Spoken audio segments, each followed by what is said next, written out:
Isang mapagpalang araw po sa inyo at sa lahat ng mga taga-subaybay ng inyong channel. Itago niyo na lamang po ako sa pangalang Bon, 28 years old, at office worker dito sa Maynila. Ang kwentong ibabahagi ko ay hindi ko kailanman inaasahan na mararanasan ko dahil lumaki ako sa Maynila, na ang tanging alam lang sa mga aswang ay mula lang sa mga pelikula at kwento ng matatanda na madalas kong isinasantabi bilang katang-isip lamang. Nagsimula ang lahat 5 taon nang nakakalipas. Nabalitaan kong nanghina ang aking lola Ines sa aming probinsya sa isang maliit na baryo sa Sorsogon.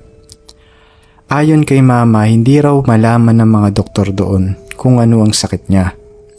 Normal naman daw ang lahat ng resulta ng laboratory test dito.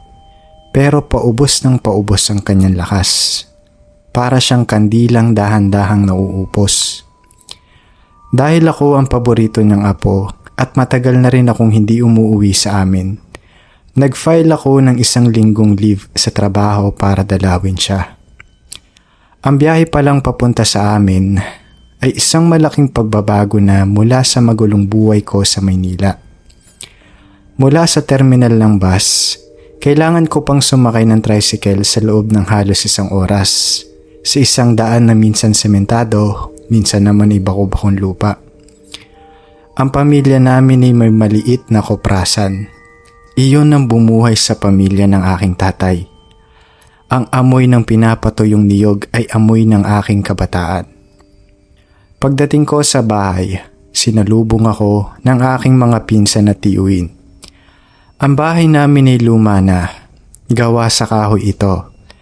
Malalaki ang mga bintanang kapis at may malawak na silong kung saan nakaimbak ang mga sako ng kopra. Ang dati nitong sigla ay napalitan ng isang mabigat na problema.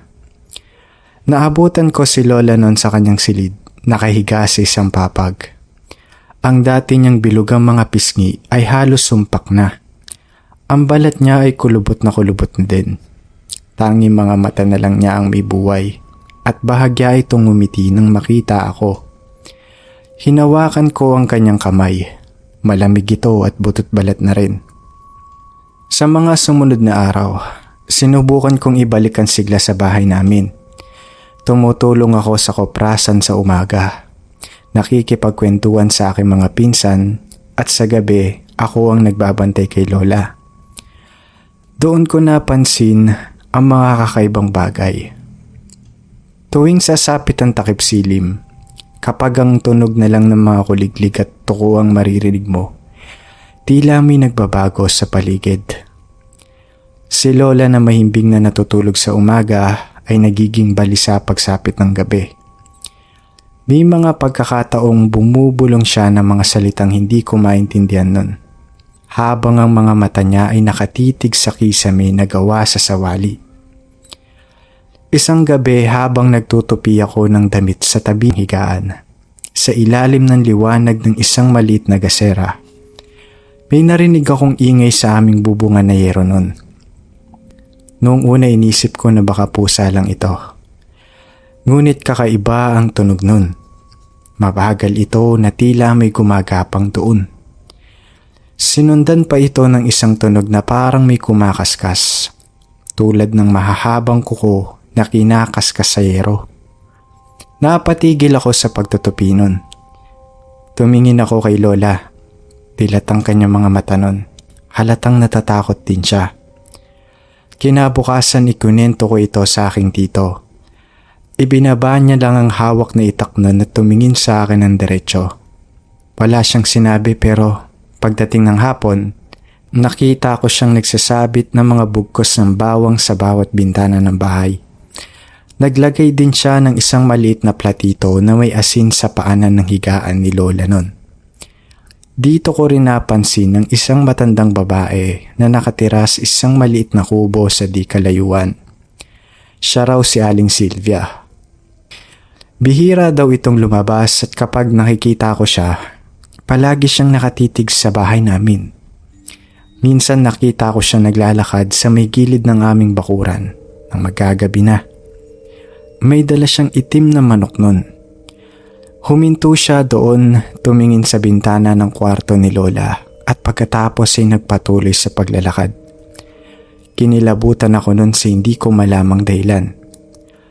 Ang pinakamatinding nangyari ay ang ikalimang gabi ko roon. Isang gabi nun hindi talaga ako makatulog. Nagtimpla ako ng matapang na kape at umupo sa isang silya sa pinakamadilim na sulok ng bahay namin kung saan tanaw ko si Lola at ang bintana. Bandang hating gabi nagsimula na namang maging balisa si Lola nun. Mahina siyang umuungol. Pagkatapos narinig ko na naman ang ingay sa bubungan nun. Pero ngayon mas malakas ito. Tila nasa tapat mismo ito ng aming silid. Pinigilan ko ang aking paghinga nun. Medyo madilim nun kasi gasera lang gamit naming ilaw nun. Kasunod nun nakarinig ako ng mahinang tunog na parang umaagos na tubig. Tumingin ako sa kisame nun. Sa isang maliit na butas sa pagitan ng mga piraso ng sawali.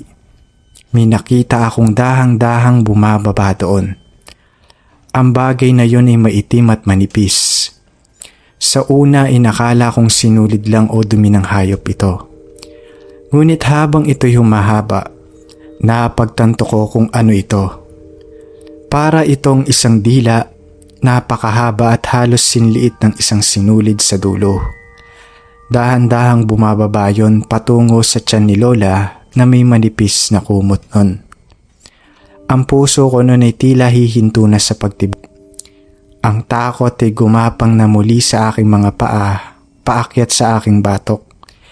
Hindi na ako makagalaw nun. Hindi na din ako makasigaw. Sa gitna ng aking pagkatulala, aksidente kong nasagi ang baso ng kape sa maliit na lamesa sa harap ko. Gumawa ito ng malakas na ingay nang bumagsak at mabasag sa sahig ng kawayan nun. Ang mahabang dila na yun ay biglang umikli pa itaas. Nawala sa butas ng kisame. Tapos sinundan nito ng isang napakalakas na kalabog sa bubungan nun, na parang isang malaking ibon na biglang lumipad palayo. Napatakbo ako palabas ng silid at ginising ko ang tito ko nun. Dala ang kanyang itak at flashlight. Inikot namin ang buong bahay nun.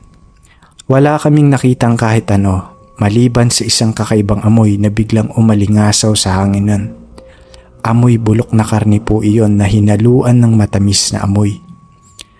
Sa bubong nun sa tapat ng kwarto ni Lola, may nakita kami doong mga bakas ng kalmot at isang malagkit at maitim na likido na katulad ng salangis na tumutulo doon. Kinabukasan lumabas ang balita sa baryo namin. Natagpuan daw si Aling Silvia sa kanyang kubo, sugatan daw ang likod nito at may malalaking pasa na para bang nahulog mula sa isang mataas na lugar. Simula noon hindi ko na siya muling nakita pang naglalakad sa labas ng kanyang bahay. Simula din ng araw na iyon bumalik na din ang lakas ng lola ko.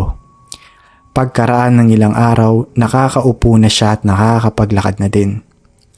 Bago ako bumalik ng Maynila noon niyakap niya ako ng mahigpit. Hindi na namin pinag-usapan pa yung nangyari. Pero alam ko sa paraan lang ng pagtingin niya sa akin, alam niya na kung ano ang aking nakita noong gabing iyon. Salamat po sa pagbibigay daan sa aking kwento, Sir JD. Hanggang dito na lamang po. Okay, ang next nating letter sender ay si Pau. Good day po. Ako po si Pau, taga Pasig City, Iloilo. Ang kwentong isha-share ko po ay hindi nangyari sa akin, kundi sa aking tito na itago na lang natin sa pangalang Ramil. Siya mismo ang nagkwento sa akin ito noong minsang nagkainuman kami. Ang tito Ramil ko po ay isang tricycle driver noon. Matapang po iyon at walang inuurungan. Sanay na siyang bumiyahe kahit hating gabi na para lang kumita para sa pamilya niya.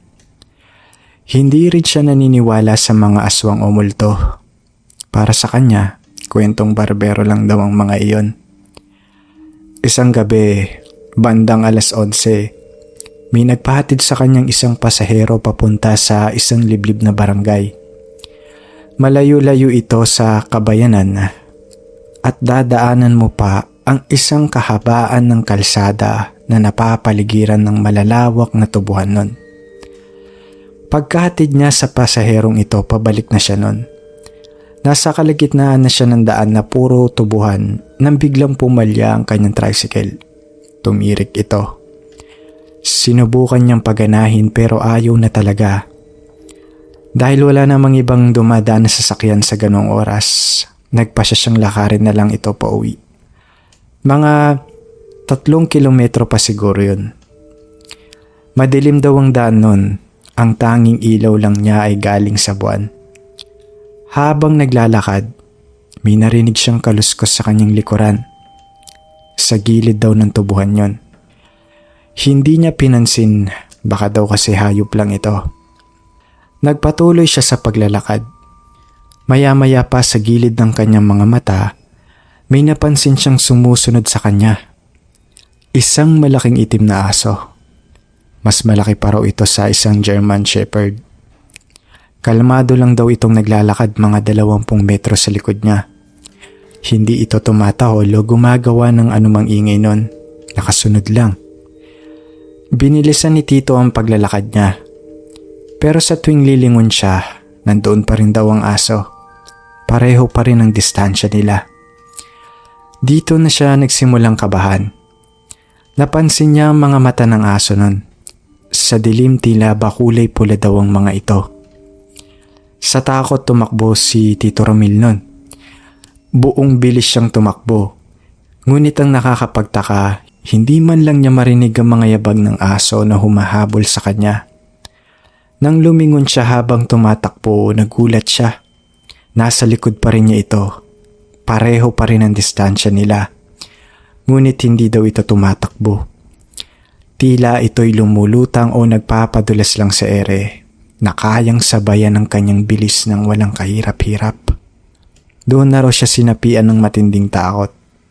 Sa sobrang taranta, natisod siya at bumagsak sa kalsada.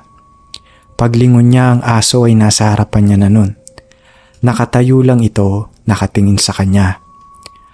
Ang anino nito sa ilalim ng buwan ay napakalaki daw nun. Kitang-kita raw niya kung paano unti-unting nagbago ang anyo nito. Ang nguso nito ay umikli. Ang katawan ay tumayo na parang tao. Bago pa niya maaninag ang buong itsura nito, nawala na daw siya ng malay nun. Nagising na lang siya kinaumagahan sa parehong lugar din. Nang tamaan na ng sikat ng araw ang kanyang muka, wala na ang aso nun. Mula noon hindi na bumabiyahe si Tito Ramil kapag hating gabi na. Salamat po sa pagbibigay oras sa kwento ng aking tito, Sir JD. More power po sa inyong channel. Okay, ang next natin na letter sender ay si Rin. Ito yung kwento na ipinadala niya sa atin. Magandang araw po, Sir JD. Ako po si Rin at nais ko pong ibahagi ang kwento ng aking lola na itago na lang natin sa pangalan na Flora noong siya ay bata pa na nangyari sa bayan ng Dueñas, Iloilo. Paulit-ulit niya itong ikinikwento sa amin at tandang-tanda pa niya ang bawat detalye nito. Noong araw daw, may bago silang kapitbahay. Isang matandang babae na nagngangalang Aling Sabing. Namumuhay itong mag-isa sa isang maliit na kubo na medyo malayo sa iba. Bihira raw itong makisalamuha at laging nakatingin lang mula sa bintana nito. Hindi nagtagal nagsimula ang mga kakatuwang pangyayari sa kanilang lugar. May mga manok na nawawala sa gabi na ang natitira na lang ay ang mga balahibo nito. May isang buntis din silang kapitbahay na bigla na lang nangayayat at palaging may sakit. Isang gabi, nagkasakit ang bunsong kapatid ng aking lola. Mataas na lagnat na hindi bumababa. Sinubukan na nila ang lahat ngunit lalo lang itong nanghihina. Kinagabihan nagising ang aking lola dahil naiihi siya nun. Ang palikuran nila noon ay nasa labas pa ng bahay. Habang naglalakad daw siya palabas, napatingin siya sa kubo ni Aling Sabing. May munting ilaw ng gasera daw sa loob ng bahay niya noon. Dahil sa kuryosidad, sumilip siya sa isang siwang sa kanilang bakod na kawayan noon. Ang nakita niya ay nagpatayo sa kanyang mga balahibo. Nakita niya si Aling Sabing na naghuhubad daw ng kanyang damit. Pagkatapos kumuha ito ng isang bote ng langis at ipinahid sa buong katawan. Habang nagpapahid, bumubulong ito ng kung ano-ano. At pagkatapos sa harap mismo ng kanyang mga mata, unti-unting humiwalay ang pang-itaas na bahagi ng katawan ni Aling Sabing mula sa kanyang mga binti. Tinubuan din ito ng malalaking pakpak na parang sa paniki sa likod nito at lumipad ito palabas ng bintana, diretso sa madilim na kakahuyan. Ang naiwan sa sahig niya noon ay ang kalahati ng katawan nito. Nakatayo pa rin doon. Nanginginig sa takot si Lola noon na umuwi sa kanilang bahay. Dali-dali niyang ginising ang aking lola, ang kanyang ama at ikwinento ang lahat ng nangyari. Ang kanyang lolo sa tuhod na alam na ang tungkol sa mga ganitong nilalang ay hindi na nag-aksaya ng panahon. Kumuha siya noon ng isang supot ng asin at dinurog na bawang. Dahan-dahan silang lumabas sa bahay at pinuntahan ang kubo ni Aling Sabing doon. Doon nakita nila ang nakatayong pang-ibabang bahagi ng katawan nito.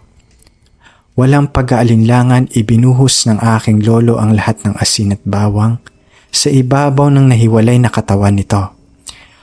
Pagkatapos ay mabilis silang bumalik sa kanilang mga bahay at nagkulong. Bago sumikat ang araw, nakarinig sila ng isang nakakakilabot at puno ng paghihirap na sigaw mula sa labas noon. Sinundan ito ng isang malakas na kalabog. Hindi sila lumabas hanggang sa sumikat na ng tuluyan ng araw. Paglabas nila, natagpuan nila sa kanilang bakuran ang katawan ng manananggal. Hindi na ito nakabalik sa katawan nito dahil sa asin at bawang at nasunog ito sa sikat ng araw. Mula ng araw na iyon, biglang gumaling ang kapatid ng aking lola. Sana po ay nagustuhan ninyo ang kwento ng aking lola, Sir JD. Maraming salamat po sa pagbabahagi nito.